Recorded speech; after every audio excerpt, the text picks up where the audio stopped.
আসলাম, যদি শেখ হাসিনাকে হত্যা করে, যদি শেখ হাসিনাকে ফাঁসি দেওয়ার অপপ্রয়াস চালায়, বাংলাদেশ টুকরো টুকরো হয়ে যাবে, সরাসরি সংঘর্ষ হবে।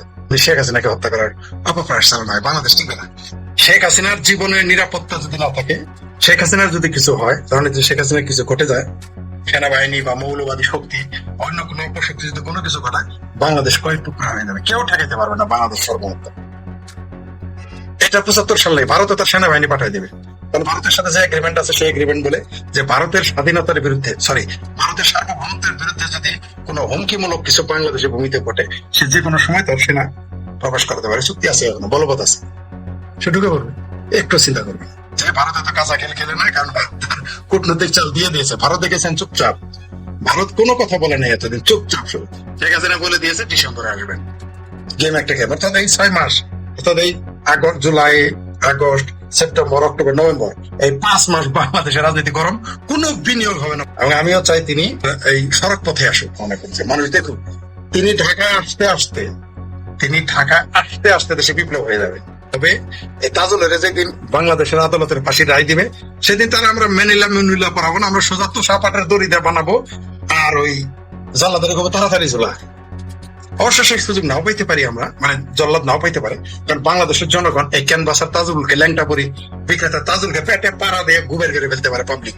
সুতরাং ওই তখন ভ্যানিলা কোন তুষারপাতের দড়িও নাও পাওয়া যেতে পারে, কারণ পাবলিক যে আর কি করবে। আমি তো দোয়া করতেছি এরা যেন না পালায় দেশে থাকে। এরা বুঝতেই পারে না, আমি বারবার বলে আসছি যে শেখ হাসিনা ঘোড়ার চাল দিয়ে দাবা খেলার, তাতে তো অবশ্যই পরিচয় আছে আপনার, দাবার সে ঘোড়ার চাল দিয়ে দিয়েছে। মানে একসাথে একই জায়গায় বসে 8টা ঘর তিনি ব্লক করে দিয়েছেন, এরা টেরই পায় নাই।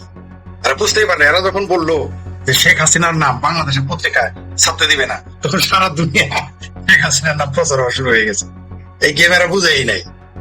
আস্তে আস্তে শেখ হাসিনা তার যে কূটনৈতিক চাল তিনিও আস্তে আস্তে দিচ্ছেন। তারপর 18-19 মাস তো তিনি ভারতে রয়েছেন। এইবার তো কূটনৈতিক চালে আর একটু এক্সপার্ট হওয়ার কথা, সেই চালটা তিনি খেলে দিয়েছেন, ঘোড়ার চাল দিয়ে দিয়েছেন। তিনি হাতি বা নৌকা বা পরের চাল দেন না, এমনকি মিনিস্টারও চালেন নাই। তিনি কি চালেছেন? সোজা ঘোড়ার চাল দিয়ে দিয়েছেন। এমন চাল দিয়ে দিয়েছেন যারা সবাই আটকে গেছে, কারণ ঘোড়ার চালে আপনার কোনো উপায় থাকে না, সুযোগই নেই তাকে ধরতে পারবেন। তার একটা প্ল্যান শোনা যাচ্ছে এখন পর্যন্ত প্রাথমিকভাবে উনি বাইরোডে আসতে চান, বাইরোডে পদ্মা সেতু হয়ে তিনি ঢাকায় আসতে চান। আমিও চাই জননেত্রী শেখ হাসিনা বিমানে নয়, হেলিকপ্টারে নয়, তিনি বাইরোডে আসুন। আমিও তাই চাই। এবং যেসব মিডিয়া আসবে, মিডিয়ার মাঝে একটা প্রতিযোগিতা আরম্ভ হয়ে গেছে, কে বাদ পড়ে, কে যার জায়গা পায়, এত কম্পিটিশন শুরু হয়ে গেছে মিডিয়া। কিন্তু শেখ হাসিনা যখন আসবেন শুধু মিডিয়া থাকবে, আমার মনে হয় আরো কিছু থাকবে, সেটা আমরা এখন বলতে চাচ্ছি না। আরো অনেক কিছু থাকবে। সবচেয়ে বড় শক্তি শেখ হাসিনা। যেমন একটা ঘটনা এই চান্সে মনে করেন সবাইকে, 1971 সালের 17 এপ্রিল যে মুজিবনগর সরকারটা শপথ নিল, 16 এপ্রিল বিকাল বেলা ব্যারিস্টার আমিনুল ইসলাম কলকাতা প্রেস ক্লাবে গেলেন, গিয়ে বললেন কালকে বাংলাদেশ সরকারের একটা অনুষ্ঠান আছে, ভোরবেলা গাড়ি আসবে, যারা যারা যেতে চায় তারা যাতে প্রেস ক্লাবে থাকে। তো এই উত্তেজনা, তখন মোবাইল ফোন নাই, এই কথা বলে ওই লোকটা চলে গেছে প্রেস ক্লাব থেকে পাওয়া যায় না। এই উত্তেজনায় সাংবাদিকরা রাতের বেলা প্রেস ক্লাবে ছিল, যে সকালবেলা যদি আসতে দেরি হয় গাড়ি মিস হয়ে যায়। সকালবেলা এই লোকগুলা সব প্রেস ক্লাবে গাড়িগুলো আসলো, ওইখানে আবার ওই পশ্চিমবঙ্গের একটা ট্যাক্সি মালিক সমিতির এক নেতা অনেকগুলা ট্যাক্সির ব্যবস্থা করছিল, ফ্রি গাড়ি। এই গাড়িগুলা নিয়ে গেল ইয়াতে। ঠিক এখন আবার এত বছর পরে এসে শেখ হাসিনার সঙ্গে কারা বাংলাদেশে আসবেন, একটা বিশাল একটা প্রতিযোগিতার ব্যাপার। নেতারা তো আসবেই, প্লাস হচ্ছে সেই মানব ঢালের কথা বলা হচ্ছে, সেই যে চিটাগাংয়ের জনসভায় বা 21 আগস্টের জনসভায় শেখ হাসিনাকে নেতা কর্মীরা যে মানব ঢাল তৈরি করে ওনাকে রক্ষা করছিল, আবার একটা মানব ঢাল থাকবে তার সঙ্গে। কিন্তু আওয়ামী লীগই থাকবে না, ছাত্রলীগই থাকবে না, যুবলীগ, কৃষক লীগ, শ্রমিক লীগ, আওয়ামী মহিলা লীগ, তাঁতি লীগ, এরাই শুধু থাকবে না, সাথে আমার মনে হয় সাধারণ জনতা লীগ হয়ে যাবে। এবার জনগণের লীগ হয়ে জনগণ তাকে পাহারা দিয়ে নিয়ে যাবে। এবং আমিও চাই যে তিনি এই সড়ক পথে আসুন। আমি এটা মনে মনে কামনা করছি। মানুষ দেখুক, তিনি ঢাকায় আসতে আসতে দেশে বিপ্লব হয়ে যাবে, দেখতে পারবেন কত মানুষ, জনস্রোত কল্পনাই করতে পারবেন।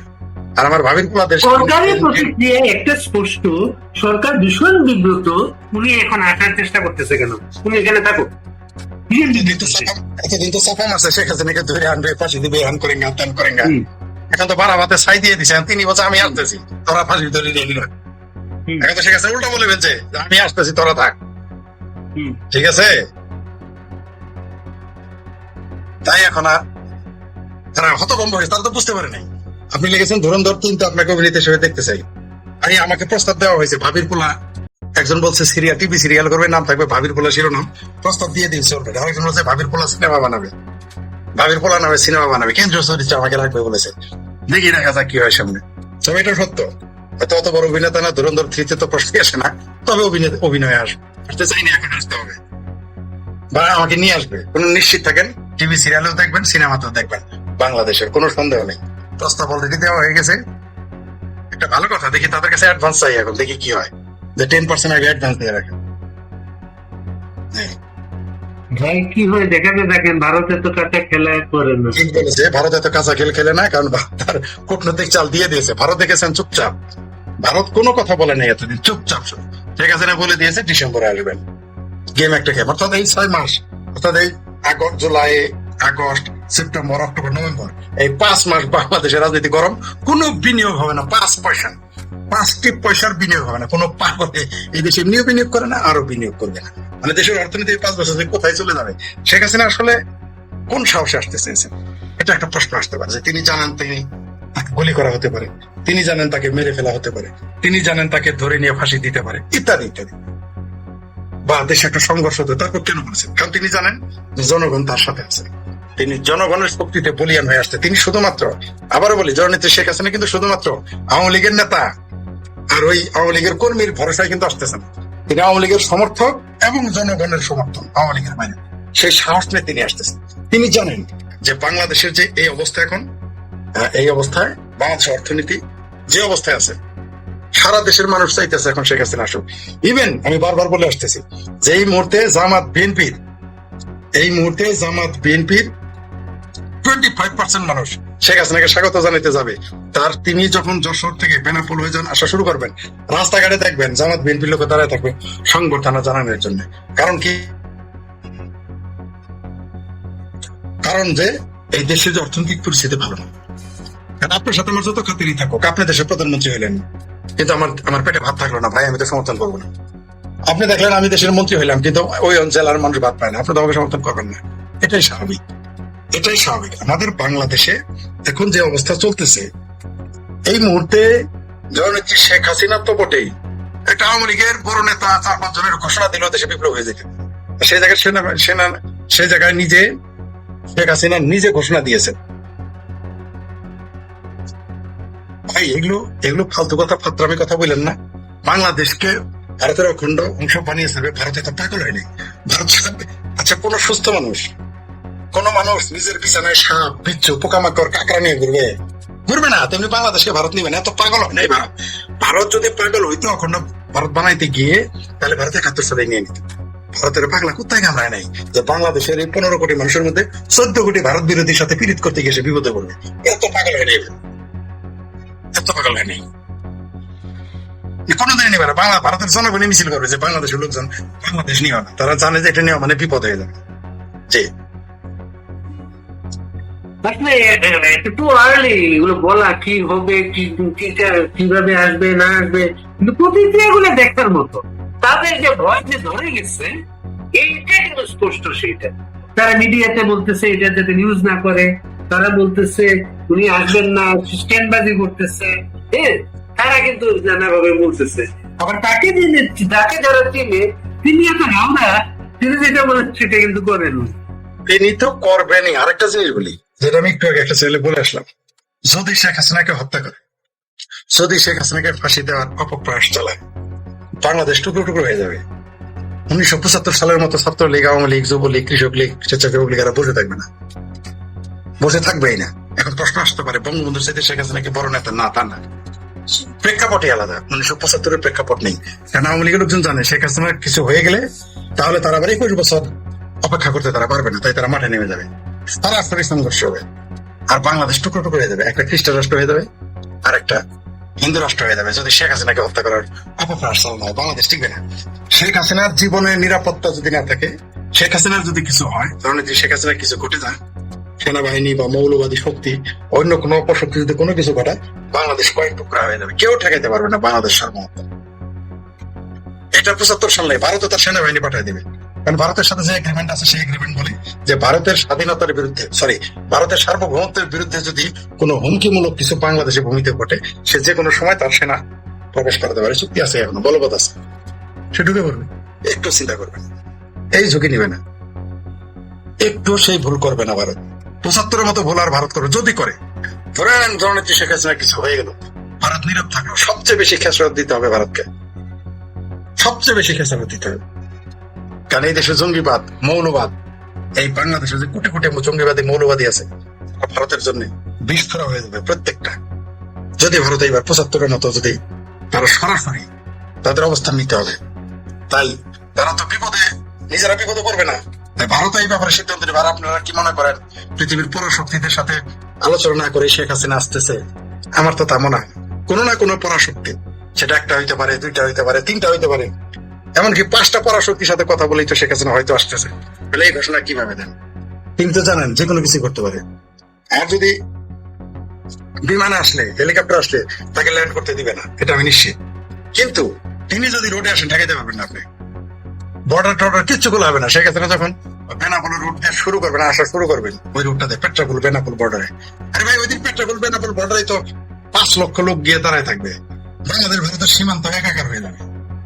5 লক্ষ লোক, তাকে আস্তে আস্তে আসতে হবে। যখন শেখ হাসিনাকে গাড়ি চালায় আসতে পারবে না, আসতেই পারবে না, আস্তে আস্তে আসতে হবে তাকে। যশোর থেকে ঢাকায় আসতে তার 2 দিন 3 দিন লাগতে পারে। এমন কেন? চারদিকে মানুষ থাকবে, ওই অনেকেই বলে না তারা অ্যারেস্ট করবে, অত নালে আদেশের না। শেখ হাসিনাকে অ্যারেস্ট করবা? শেখ হাসিনা অ্যারেস্ট হওয়ার জন্য বাংলাদেশে আসতে না, শুনেছেন?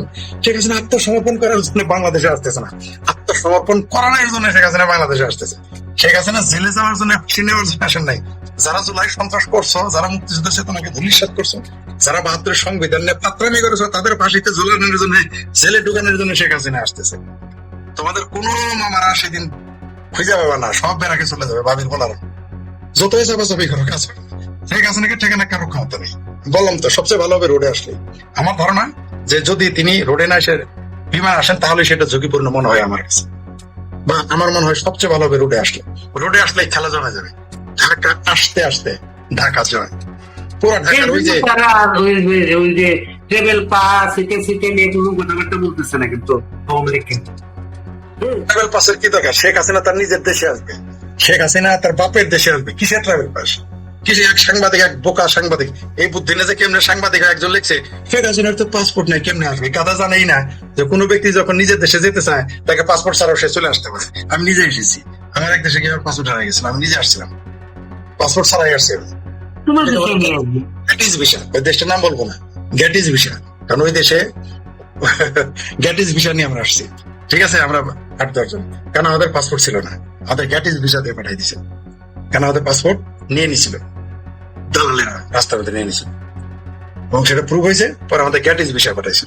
একে জানেই না।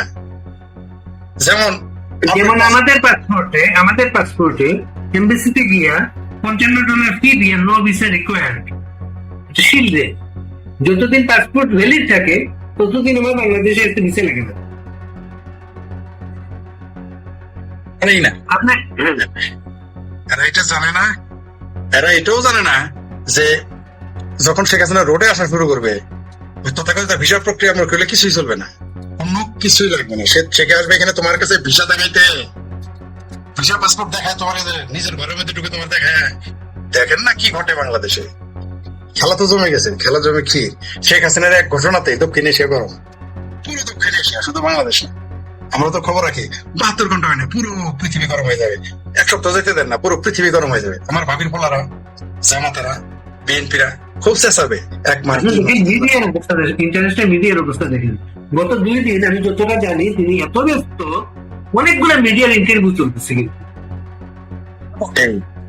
তা তো বটেই, তিনি এখন এত আগের চেয়ে বেশি ব্যস্ত হয়ে গেলেন এবং ব্যস্ত বানিয়েও দিলেন। তার বিরোধীদের, শেখ হাসিনা খুব ভালো খেলারি, তিনি হচ্ছেন ব্রাজিলের মতো। আমি যদি আর্জেন্টিনার সাপোর্টার, তিনি ব্রাজিলের মতো খেলেন এবং খেলার সুযোগও করে দেন, খুব ভালো লাগে। তিনি রাজনীতিবিদ হিসেবে খেলোয়াড়ের সাথে তুলনা করলে খেলার কৌশল ব্রাজিলের, খেলো এবং খেলতে দাও, চমৎকার। তিনি নিজেও খেলতেছেন, প্রতিপক্ষকেও মাঠে দৌড়ানোর সুযোগ করে দিয়েছেন। 5 মাস চিৎকার চেঁচামেচি করো, কারণ ডিসেম্বর থেকে আর যতই চেঁচামেচি করো, ওই যতই তাজুলেরও যতই ল্যাংটা করে বিক্রি করুক, আর টাকলা ফুয়াদ মাচার কি শিবির মিবির ফিবির, এরা যতই গোড়া কিরমির ট্যাবলেট বিক্রি করুক, ডিসেম্বর থেকে আর খাটবে না, খাটবেই না।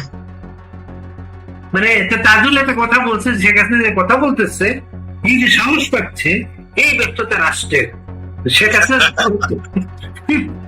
চিন্তা করে আমি তার ভাষাতেই বলি, এই রাষ্ট্র আসলেই ব্যর্থ, তাই তো তাজুলের এত ক্ষমতা। এই রাষ্ট্র আসলেই ব্যর্থ, তাই তো আমার ভাবির ফলার অনুরোধের আসলে এমপি। এই রাষ্ট্র আসলেই ব্যর্থ, তাই তো 70টা জামাতেই নেতা এখন এমপি। এই রাষ্ট্র তো আসলেই ব্যর্থ, যে এই জন্যই তো সংসদে বীর বিক্রম মুক্তিযোদ্ধা স্পিকার থাকার পরেও সেখানে জামাতিদের, রাজাকার আলবদরদের শোক প্রস্তাব আনা। এই রাষ্ট্র তো আসলেই ব্যর্থ, তার জন্যই তো বাংলাদেশে এই মুহূর্তে ভাবির পোলারা চেঁচামেচি করতে পারতেছে, আসলেই তো ব্যর্থ। আর এই যে বলতেছে যে ভারত সরকারকে টাকা হস্তান্তর করতে হবে, হ্যাঁ, এবং বারবার বন্দি চুক্তির কথা বলতেছে, সে তো ভারতের বন্দি নেই 1 নম্বর। হস্তান্তরের বিষয় না। যারা বলতেছে শেখ হাসিনাকে হস্তান্তর ঘর বাইরে, সেখানে তো আসতেই চাইতেছে, তোমরা তো চেঁচামেচি করো কেন? সে তো ঘোষণাই দিয়ে যাবে আসতেছে, সে তো ঘোষণা দিয়েছে আসতেছি, ঠেকাও পারলে। এখন কাপাকাপি করে না, হস্তান্তর মানে কি হস্তান্তর করবে? তোমরা কি শেখ হাসিনাকে বন্দি হিসেবে পাঠাইছিলা? হেলিকপ্টার নিয়ে গেছিলা যে তোমার বন্দি হিসেবে পাঠাই দিবে? শেখ হাসিনা আসার পর কি কি ঘটে? ভাবির পোলার যারা চাপাই করতেছে, চেঁচামেচি করতেছে, সাইকেল লাগায়, হাজাক লাগায় একটাকে খুঁজে